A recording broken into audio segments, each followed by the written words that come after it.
Imagine you're hiking up a glacier. The air is thin. The snow is blinding white. You bend down to grab a handful, and it's pink. Not blue-white, not gray. Bright, watermelon pink. You scoop it up. It smells faintly sweet. It even tastes like watermelon. And then someone tells you the truth, that snow is alive. It's bleeding. And it might be one of the loudest alarms our planet has ever set off. Welcome to Science Curiosity. Today, we're breaking down one of the strangest, most beautiful, and most terrifying phenomena on Earth: watermelon snow. This isn't some new discovery. Over 2,000 years ago, the Greek philosopher Aristotle was already writing about it.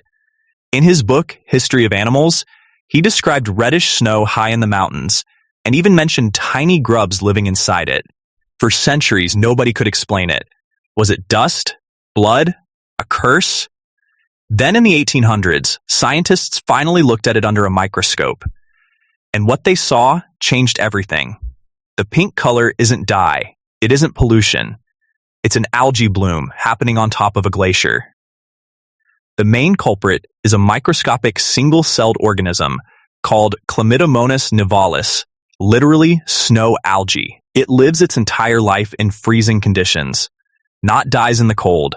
Not survives the cold. It thrives in it. And it's not alone. Scientists have now identified other species too, Sanguina nivaloides, which paints snowblood red, Sanguina aurantia, which turns it orange, plus Chloromonas, Mesotanium, and others. Together, they form entire invisible ecosystems on ice. You'll find them everywhere ice exists: the Alps, the Arctic, Antarctica, the Himalayas, Alaska, the western United States, the Andes, even parts of Australia and New Zealand. Anywhere there's a glacier, there's a chance the snow is alive. So here's where it gets wild. For most of the year, these algae exist as tiny green cells, buried inside the snow, doing nothing. They're waiting.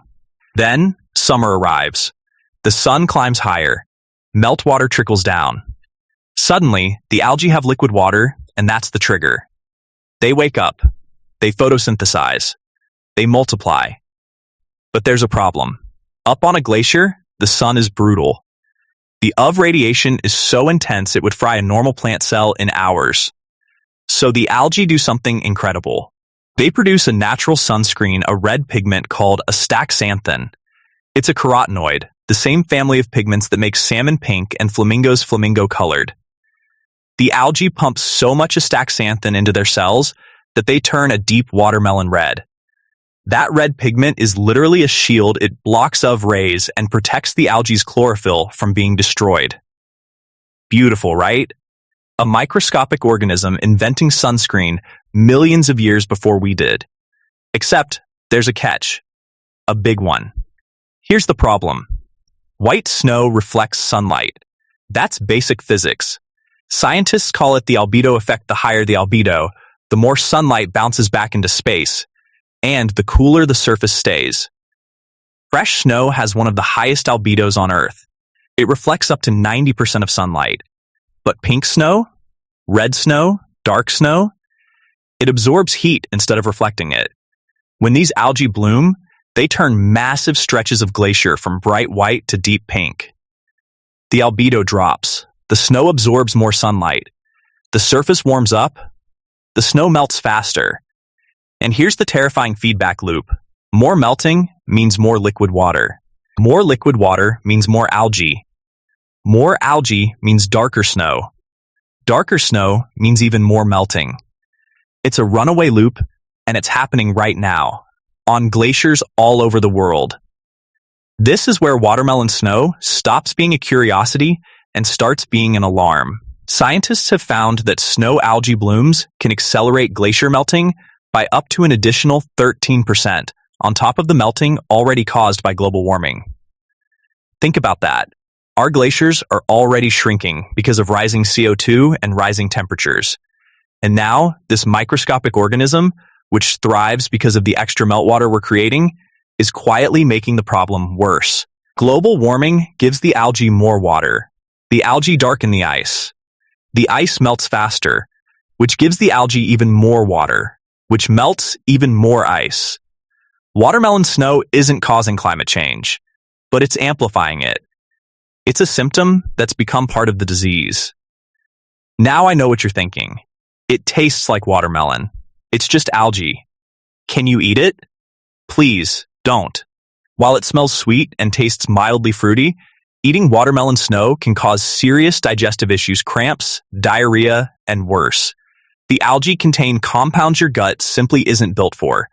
Mountaineers have been getting sick from it for centuries. It's beautiful. It's fascinating. But it is not a snack. Here's what makes watermelon snow so haunting. These algae aren't invaders. They didn't arrive because of humans. They've been up there for millions of years, quietly living their strange frozen lives, sustaining tiny ecosystems of iceworms, springtails, and bacteria on top of the world. They are supposed to be there. But now, because we've heated the planet, they're blooming bigger, brighter, and more often than ever before. And in doing so, they're helping erase the very glaciers they call home. So the next time you see a photo of a glacier stained pink, remember what you're really looking at. It's not paint. It's not pollution. It's a microscopic organism. That's the story of watermelon snow, beautiful, ancient, alive, and one of the loudest silent alarms on Earth. If this blew your mind, hit that subscribe button.